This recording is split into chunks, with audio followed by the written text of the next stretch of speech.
لا تجالس أنصاف العشاق ولا تصادف أنصاف الأصدقاء، لا تقرأ لأنصاف الموهوبين، لا تعش نصف حياة ولا تمت نصف موت، لا تختار نصف حل ولا تقف في منتصف الحقيقة، لا تحلم نصف حلم ولا تتعلق بنصف أمل. إذا صمت فاصمت للنهاية، وإذا تكلمت فتكلم حتى النهاية. لا تصمت كي تتكلم ولا تتكلم كي تصمت. إذا رضيت فعبر عن رضاك، لا تصطنع نصف رضا، وإذا رفضت فعبر عن رفضك، لأن نصف الرفض قبول. النصف هو حياة لم تعشها، وهو كلمة لم تقلها، وهو ابتسامة أجلتها، وهو حب لم تصل إليه، وهو صداقة لم تعرفها. النصف هو ما يجعلك غريبا عن أقرب الناس إليك، وهو ما يجعل أقرب الناس إليك غرباء عنك. النصف هو أن تصل وألا تصل، أن تعمل وألا تعمل، وأن تغيب وأن تحضر. النصف هو أنت عندما لا تكون أنت، لأنك لم تعرف من أنت. نصف طريق لن يوصلك إلى أي مكان،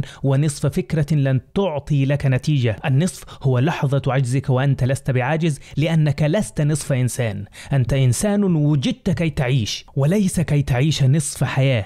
ليست حقيقة الإنسان بما يظهره لك، بل بما لا يستطيع أن يظهره. لذلك إذا أردت أن تعرفه فلا تصغي إلى ما يقوله، بل إلى ما لا يقوله.